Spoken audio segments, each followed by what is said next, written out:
Aslan olur dağlar, elimizin canı menin barabar. Sansız kılım alatozun mekendi, saktap geldi bizin ata babalar.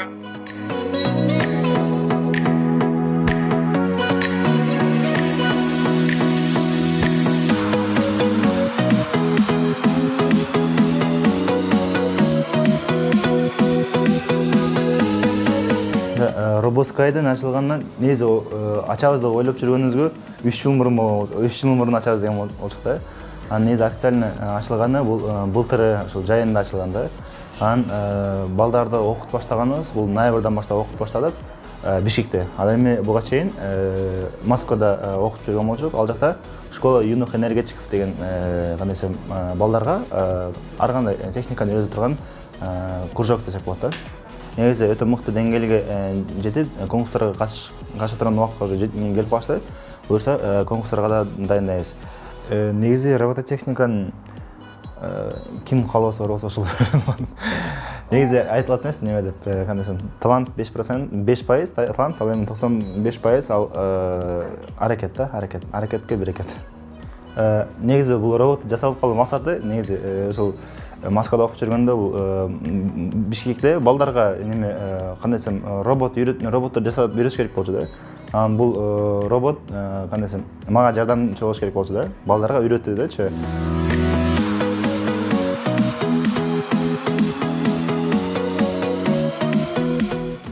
Негизинен бул жакта биздин лабораториябыз, ошол жактан биз роботторду чогултканбыз да.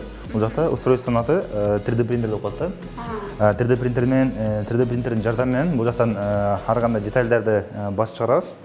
Мынакей, аудио түрү, бул баардыгын пластиктин желим менен чыгарылат да. Буга ошогон катушкалар келет. Ал катушканы эритип, ошундай пластиктерди чыгарабыз да. Ал жактан мынакей робот кадимкиле жыгачка окшош деп койсок болот.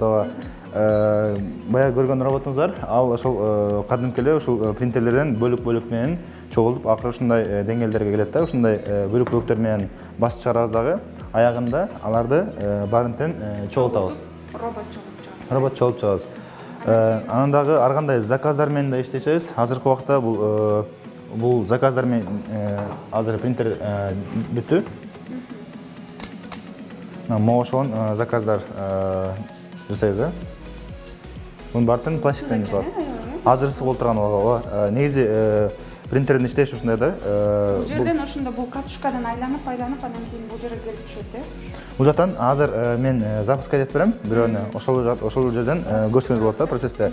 Анда азыр бирөөнү запускать этип көрсөтүп берейин да. Бул жакта сапло деген бар да. Саплого бул пластик келип түшөт дагы. Ал 240 градуста эриш керек да. Ал эми бул жакта стол деп коет. Стол 100 градуска чейин ысыш керек да. Себеби пластик столго жармаш керек да. Азыр иш процессинде көрөсүздөр да. Бул жакта уже градустар турат. Анан флешкага программа жазылат дагы. Флешканы бул жакка платага сайып коебуз. Ал жактан кийин ошол флешкадагы форманы түшүрүп берет бизге. Ооба. Пластик столго жармаш үчүн биз кадимки эле момундай клейди колдонобуз. Скотч 3M деп коет да.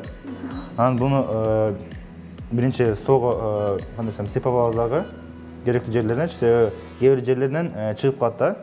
Анан өтө сапаттуу болуш үчүн деталь биз аны керектүү жерлеринен клей менен карматышыбыз керек да. Анан бул жерде обычный кадимки эле тряпкага нымдап коебуз, себеби ал нымдаганда клей өзүнүн свойствосын кармап турат да. Анан пластик оңой жармашат. Ооба.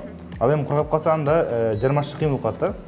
Азыр негизи принтер деген бул послойный печать деп коет да. Биринчи слойду басып чыгарат, анан экинчи слойду басып чыгарат, анан үчүнчү слойду басып чыгарат, аягында ошон детальди алсак болот. Бул пластик азыр бул деталь азыр 300-400 кандай десем слойдон турат да. Демек ушундай бир детальди алыш үчүн канча убакыт кетет? Азыркы сиз карап турган деталь ага 3 саат кетет.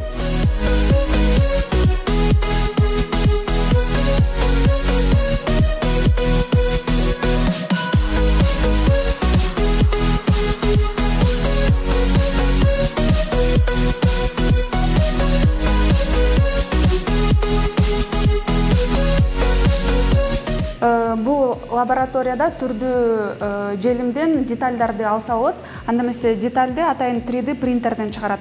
Азыр дагы мына сиздер көрүп турган мындай детальды биз принтерден иш жүзүндө ашырып көрөлү.